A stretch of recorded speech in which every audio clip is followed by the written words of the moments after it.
తమిళనాడు వ్యవహారం, గవర్నర్ అధికారాలేంటి, ముఖ్యమంత్రిని ఎలా నియమిస్తారు, హంగ్ అసెంబ్లీ వచ్చినప్పుడు ఏం చేయాలి, రాజ్యాంగ సాంప్రదాయాలు ఏం చెప్తున్నాయి, గతంలో ఏ రకంగా చేశారు గవర్నర్లు, రాష్ట్రపతులు, ఇలాంటి ప్రశ్నలు మన ముందు పెట్టాయి.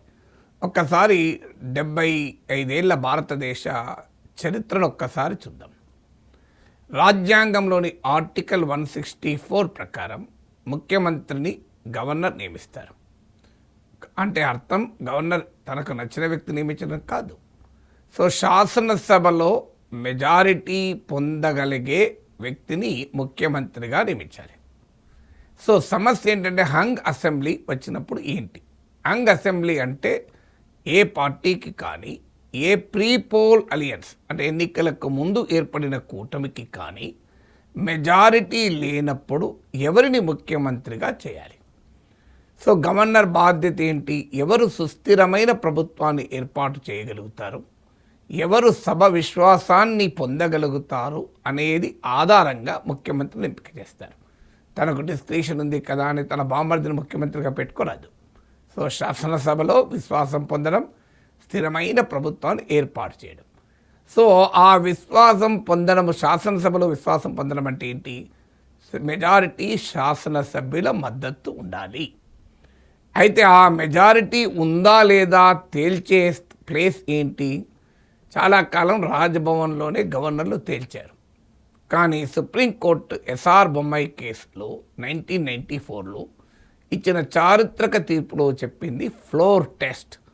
సో రాజ్భవన్లో కాదు తేల్చాల్సింది మెజారిటీని, శాసనసభ వేదిక పైనే తేల్చాలి.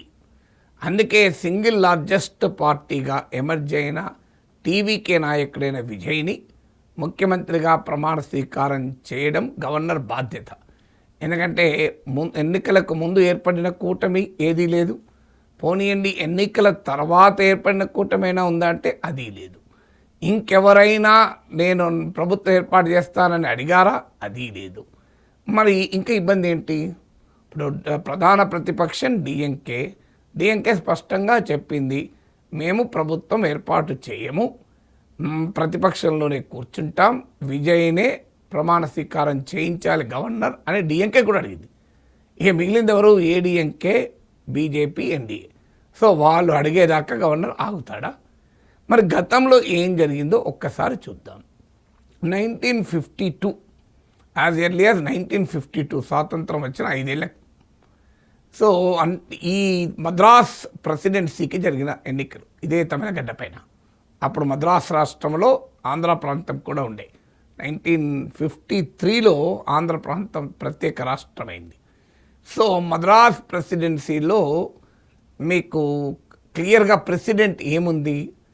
155 సీట్స్ కాంగ్రెస్ పార్టీకి వచ్చాయి. అప్పుడు మద్రాస్ రాష్ట్ర శాసనసభ టోటల్ స్ట్రెంత్ 321. కాంగ్రెస్కు 321 సీట్లలో 155 వచ్చాయి. కమ్యూనిస్ట్ బ్లాక్కు 166, 166 వచ్చాయి. మరి మెజారిటీ కమ్యూనిస్ట్ బ్లాక్కే ఉంది. అయినా కూడా సింగిల్ లార్జెస్ట్ పార్టీగా కాంగ్రెస్ ఉంది కనుక అప్పటి గవర్నరు కాంగ్రెస్ నాయకుడైన రాజగోపాలాచారిని ముఖ్యమంత్రిగా ప్రమాణ స్వీకారం చేయించాడు. అంటే సింగిల్ లార్జెస్ట్ పార్టీ అనే కన్వెన్షన్ 1952లో పుట్టింది. ఇప్పుడు కాదు, అప్పుడు కాదు. ఇక 1967 రాజస్థాన్లో ఉన్నటువంటి పరిస్థితి, 183 మెంబర్స్ శాసనసభ స్ట్రెంత్, 88 కాంగ్రెస్ పార్టీకి వచ్చాయి, 93 యునైటెడ్ ఫ్రంట్కి వచ్చాయి.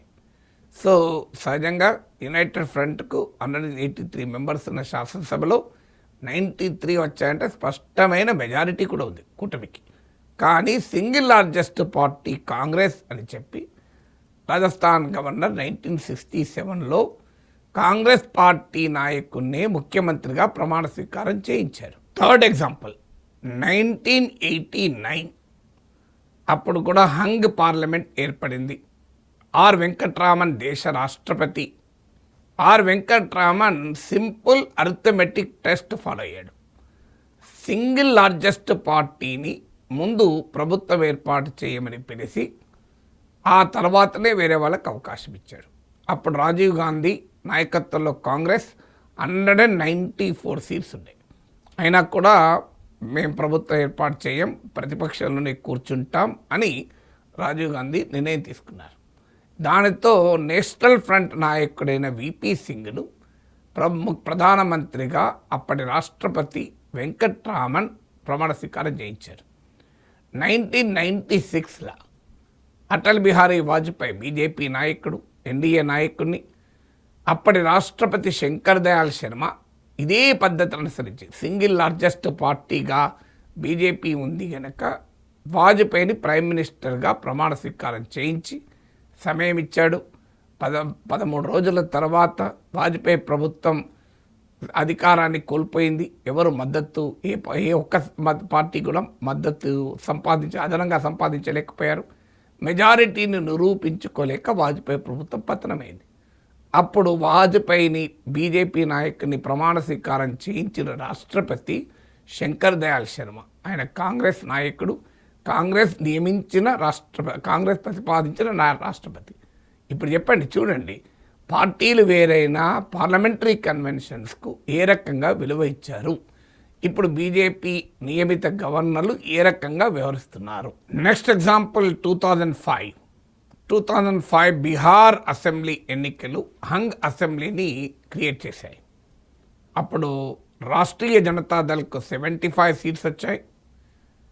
55 సీట్స్ జనతాదళ్ యునైటెడ్కి వచ్చాయి. బీజేపీకి 37 వచ్చాయి.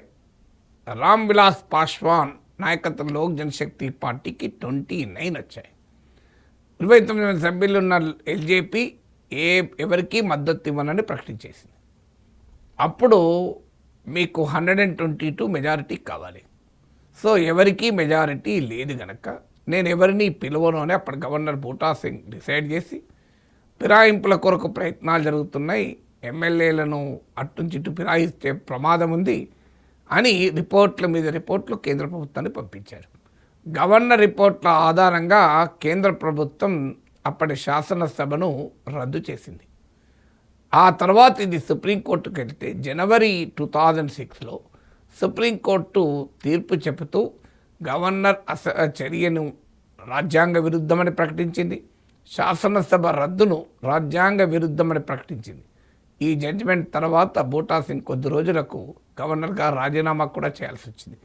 అందువల్ల గవర్నర్కు ఇమ్యూనిటీ ఉంటుంది, పర్సనల్ ఇమ్యూనిటీ. గవర్నర్ పైన ఎవరు కేసులు పెట్టరాదు రాజ్యాంగంలోని ఆర్టికల్ 361 ప్రకారం. కానీ గవర్నర్ చర్యలకు అలాంటి ఇమ్యూనిటీ ఏముండదు, జ్యుడిషియల్ ఇమ్యూనిటీ. న్యాయ సమీక్షకు నిలవాల్సిందే. గవర్నర్ చర్యలు కనుక కోర్టు రాజ్యాంగ విరుద్ధమని భావిస్తే కొట్టివేస్తాయి. అందుకే టీవీకే విజయ్ కూడా సుప్రీంకోర్టుకు వెళ్ళాలన్న ఆలోచనలో ఉన్నారు. ఇక 2017 గోవా అసెంబ్లీ ఎలక్షన్స్. గోవా అసెంబ్లీలో 40 సీట్స్ ఉన్నాయి. హంగ్ అసెంబ్లీ ఏర్పడింది. ఎవరికి కూడా మెజారిటీ మార్క్ అయిన 21 సీట్స్ రాలేదు. కాంగ్రెస్కు 17 సీట్స్ వచ్చాయి, బీజేపీకి 13 సీట్స్ వచ్చాయి. మహారాష్ట్రవాది గోమంతక్ పార్టీ ఎంజీపీకి 3 సీట్స్ వచ్చాయి. ఇక చిన్న పార్టీలు ఇతర సీట్లను తెచ్చుకున్నారు. కాంగ్రెస్ పార్టీ ప్రభుత్వం ఏర్పాటు చేస్తానని ముందుకు రాలే, గవర్నర్కు లేఖ ఇవ్వలే. సో కాంగ్రెస్ చేసిన పెద్ద పొరపాటు, ఇచ్చి ఉంటే ఏమయ్యేదో తెలియదు. కానీ బీజేపీ నాయకుడైన మనోహర్ పారికర్ మహారాష్ట్రవాది గోమంతక్ పార్టీ మద్దతు, ఇతర పార్టీల మద్దతుతో తనకు మెజారిటీ ఉందని లేఖ ఇచ్చారు. సో గవర్నర్ మనోహర్ పారికర్తో ప్రమాణ స్వీకారం చేయించాడు. నెక్స్ట్ డే మార్నింగ్ సుప్రీంకోర్టుకి వెళ్ళింది Congress party. Chandrakant Kavlekar versus union of India కేసులో సుప్రీంకోర్టు తీర్పు చెబుతూ మనోహర్ పారికర్ ప్రమాణ స్వీకారాన్ని ఆపలేదు. ఆ గవర్నర్కు పరికరించినటువంటి మద్దతు లేఖల పైన ఏ తీర్పు చెప్పలేదు. శాసనసభ వేదికపైనే మద్దతు నిరూపించుకోమని చెప్పారు. మనోహర్ పారికర్ ఫైనల్గా తన మద్దతు నిరూపించుకుని ముఖ్యమంత్రిగా బీజేపీ నాయకుడు కొనసాగారు. 2018 కర్ణాటక అసెంబ్లీ ఎన్నికల్లో కూడా హంగ్ అసెంబ్లీ ఏర్పడింది. భారతీయ జనతా పార్టీకి 104 సీట్స్ వచ్చాయి, మెజారిటీ మార్క్ 112, 8 సీట్లు తక్కువ పడ్డాయి. కాంగ్రెస్కు 78, జనతాదళ్ సెక్యులర్కు 37 సీట్లు వచ్చాయి. సో జేడీఎస్ కాంగ్రెస్లు పోస్ట్ పోల్ కోalition ఎన్నికల తర్వాత కూటమిగా ఏర్పడ్డారు. ప్రభుత్వం ఏర్పాటు చేయమని తమను ఆహ్వానించమని గవర్నర్ని అడిగారు.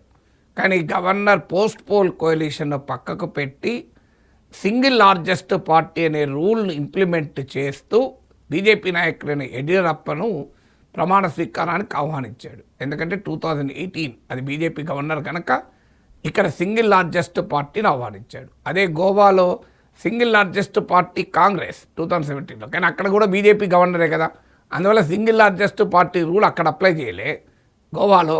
అక్కడేమో పోస్ట్ పోల్ కోalition బీజేపీ కోalition పిలిచారు. ఇక్కడేమో సేమ్ బీజేపీ నియమిత గవర్నర్ ఏమో సింగిల్ లార్జెస్ట్ పార్టీ అనే ప్రిన్సిపల్ పెట్టి యడ్యూరప్పను పిలిచారు. చూడండి ఎలా గవర్నర్లు వ్యవహరిస్తారు రాజకీయంగా దానికి. సో యడ్యూరప్ప ప్రమాణ స్వీకారం చేశాడు. తాపీగా ఎమ్మెల్యేలను కొనుక్కోమని తానికి వీలుగా గవర్నర్ 15 days టైం ఇచ్చాడు యడ్యూరప్పకు. కాంగ్రెస్ అదే రాత్రి సుప్రీంకోర్టుకి వెళ్ళింది. సుప్రీంకోర్టు వెకేషన్ బెంచ్ దాన్ని ఆ మిడ్-నైట్ వరకు కూర్చొని విచారించి యడ్యూరప్ప ప్రభుత్వాన్ని తొలగించలేదు. కానీ ఏమన్నదంటే 15 days కాదు, వితిన్ 36 hours మెజారిటీ నిరూపించుకోవాలి, ఎమ్మెల్యేల కొనుగోలుకు అవకాశం ఇవ్వకూడదు అని. యడ్యూరప్ప విశ్వాస పరీక్షలు ఎదుర్కోకుండానే ఫ్లోర్ టెస్ట్కు ముందే రాజీనామా చేసి వెళ్ళిపోయారు. కాంగ్రెస్ జేడీఎస్ల సంకీర్ణ కూటమి ఆ తర్వాత అధికారంలోకి వచ్చారు. సో ఈ ఉదాహరణలో మనకి ఏమర్థమవుతుంది, సింగిల్ లార్జెస్ట్ పార్టీనైనా పిలిచారు, పోస్ట్ పోల్ కోalition అయినా పిలిచారు అవసరాలను బట్టి. కానీ ఇక్కడ విజయ్ దగ్గరికి వచ్చే వరకు సింగిల్ లార్జెస్ట్ పార్టీ ఆయనే, ప్రీ పోల్ కోalition ఇంకేదీ లేదు, పోస్ట్ పోల్ కోalition కూడా ఏదీ లేదు, అయినా నేను పిలవనంటున్నాడు బీజేపీ నియమిత గవర్నర్. 2018 మేఘాలయ అసెంబ్లీ ఎలక్షన్స్ మళ్ళీ హంగేర్పడింది. ఏ పార్టీకి మెజారిటీ రాలేదు. 21 seats కాంగ్రెస్కి వచ్చాయి, మీకు పీపుల్స్ పార్టీకి 19 seats వచ్చాయి. న్యాయంగా అయితే సింగిల్ లార్జెస్ట్ పార్టీ అనే కన్వెన్షన్ ప్రకారం కాంగ్రెస్ని పిలవాలి. కానీ రెండో స్థానంలో ఉన్న ఎన్పీపీ నాయకుడైన కామ్రాడ్ సంగ్మా తనకు సఫిషియెంట్ నెంబర్ ఆఫ్ ఎమ్మెల్యేస్ మద్దతు ఉన్నట్లు చిన్న పార్టీలతో లేఖలను గవర్నర్కు సమర్పించారు. గవర్నర్ దాన్ని పరిగణలోకి తీసుకొని సింగిల్ లార్జెస్ట్ పార్టీని పక్కకు పెట్టి బీజేపీ కూడా కలిగిన ఎన్పీపీ కూటమిని ప్రభుత్వం ఏర్పాటు చేయవలసిందిగా ఆహ్వానించారు. ఆ నిర్ణయం పైన కాంగ్రెస్ పార్టీ కోర్టుకు కూడా వెళ్ళలేదు. సో మేఘాలయలో కూడా సింగిల్ లార్జెస్ట్ పార్టీని పక్కకు పెట్టి మీకు బీజేపీ నియమిత గవర్నర్ పోస్ట్ పోల్ కోalition పిలిచారు. 2019 మహారాష్ట్ర అసెంబ్లీ ఎన్నికలు 288 seats ఉన్నాయి, 145 మెజారిటీ. బీజేపీ శివసేన కలిసి ఎన్డీఏగా ఎన్నికలకు వెళ్ళింది. ఎన్డీఏకు స్పష్టమైన మెజారిటీ వచ్చింది, 105 seats బీజేపీకి. శివసేన ఉమ్మడి శివసేనకు 56 seats వచ్చాయి. థర్డ్ ప్లేస్లో ఎన్సీపీ 54 వచ్చాయి, కాంగ్రెస్కు 44 వచ్చాయి. అంటే ఎన్డీఏకు క్లియర్గా మెజారిటీ ఉంది. కానీ ముఖ్యమంత్రి మాకే కావాలని ఉద్ధవ్ ఠాక్రే కూర్చోవడం వల్ల పట్టుబట్టడం వల్ల బీజేపీ శివసేనలు డివైడ్ అయ్యాయి. శివసేన వెళ్ళి ఎన్సీపీ కాంగ్రెస్లతో కలిసి మహావికాస్ అగాది ఏర్పడ్డాయి. అప్పుడు మీరే లెక్క చూడండి, శివసేన 56, 54 ఎన్సీపీ 110, కాంగ్రెస్ 44. అంటే 288 మెంబర్ అసెంబ్లీలో మీకు 154 మెంబర్స్ మద్దతు ఉంది, క్లియర్గా మెజారిటీ ఉంది. కానీ అది గవర్నర్ ఏం చేశారు, ఇక్కడ మొదలు కేంద్రం రాష్ట్రపతి పాలన విధించింది 11 days వరకు. అంటే ఈ మహావికాస్ అగాది ఏర్పడలేదు అప్పటికి. సడన్గా 11 days తర్వాత రాత్రి ఎర్లీ మార్నింగ్ 1 o'clock 2 o'clock రాష్ట్రపతి పాలన రద్దు చేసి గవర్నర్ ఆ రాత్రే బీజేపీ నాయకుడైన దేవేంద్ర ఫడ్నవీస్ ముఖ్యమంత్రిగా, అజిత్ పవార్ ఎన్సీపీ నాయకుడైన అజిత్ పవార్ను డిప్యూటీ చీఫ్ మినిస్టర్గా ప్రమాణ స్వీకారం చేశారు.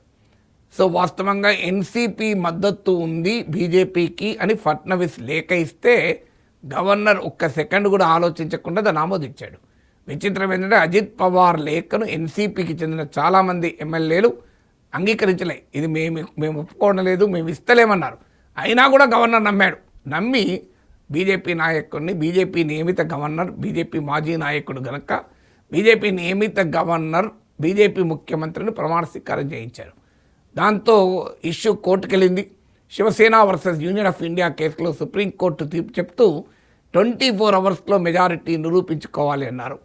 వెంటనే ఈవెన్ ఫ్లోర్ టెస్ట్ శాసనసభలో బల పరీక్ష కూడా ఎదుర్కోకుండా తమకు మెజారిటీ లేదని వాళ్ళకు ముందే తెలుసు గనక బీజేపీ అజిత్ పవార్ ముఖ్యమంత్రిగా ఫడ్నవీస్, ఉప ముఖ్యమంత్రిగా అజిత్ పవార్ రాజీనామా చేశారు. అజిత్ పవార్ తిరిగి మళ్ళీ ఎన్సీపీ గూటికి చేరాడు. ఆ తర్వాత మహావికాస్ అఘాది ఉద్ధవ్ ఠాక్రే నాయకత్వంలో మళ్ళీ ప్రభుత్వం ఏర్పాటైంది. సో క్లియర్గా పోస్ట్ పోల్ కోయలిషన్కు తర్వాత గవర్నర్ అంగీకరించక తప్పలేదు. కానీ ముందు అసలు ఏ రకమైన వెరిఫికేషన్ లేకుండా కేవలం ఒక లేఖ ఉంది అని అజిత్ పవార్ చెప్పితే దాన్ని నమ్మి బీజేపీ ముఖ్యమంత్రిని ప్రమాణ స్వీకారం చేయించారు. శాసనసభ వేదికపైనే తేలింది మెజారిటీ ఉందా లేదా అని. ఈ ఉదాహరణలు బట్టి మనకి ఏమర్థమవుతుంది? కొన్ని సందర్భాల్లో సింగిల్ లార్జెస్ట్ పార్టీని పిలిచారు, కొన్ని సందర్భాల్లో ప్రీ పోల్ కోయలిషన్ ఉన్నా పిలవలేదు, పోస్ట్ పోల్ కోయలిషన్ కూడా కొన్ని సందర్భాల్లో పిలిచారు. కానీ అట్లీస్ట్ సింగిల్ లార్జెస్ట్ పార్టీనన్నా పిలవాలి, ప్రీ పోల్ కోయలిషన్ అన్న పిలవాలి, పోస్ట్ పోల్ కోయలిషన్ అన్న పిలవాలి. ఎవరిని ముందు పిలవాలనే విషయంలో గవర్నర్లు భిన్న రకాలుగా వ్యవహరించారు. కానీ ఇక్కడ తమిళనాడుకు వచ్చే వరకు ఆ సమస్య కూడా లేదు. ఎందుకంటే ప్రీ పోల్ కోయలిషన్ దేనికి మెజారిటీ రాలేదు ఎన్నికలకు ముందు. ఎన్నికల తర్వాత కూడా ఏ కోయలిషను నాకు మెజారిటీ ఉందని చెప్పడం లేదు. ఎవరు కూడా ప్రభుత్వం ఏర్పాటు చేస్తామని ముందుకు కూడా రాలేదు. ఇక మిగిలిందల్లా single largest party with the support of others. మరి ఎందుకు గవర్నర్ పిలుస్తలేడు? ఏమన్నా అర్థం ఉండాలి కదా. సో ప్రీ పోల్ కోయలిషన్ లేదు, పోస్ట్ పోల్ కోయలిషన్ లేదు, ఉన్నదల్లా ఒక సింగిల్ లార్జెస్ట్ పార్టీయే. అయినా కూడా ఇంకెవరు క్లెయిమ్ చేసుకోకపోయినా గవర్నర్ని పిలవనని చెప్పి కూర్చుంటున్నాడంటే ఒక్కరే సభ్యులు ఉన్న బీజేపీ గవర్నర్తో ఏ రకమైన రాజకీయ నాటకం ఆడుతుందో అర్థమవుతుంది.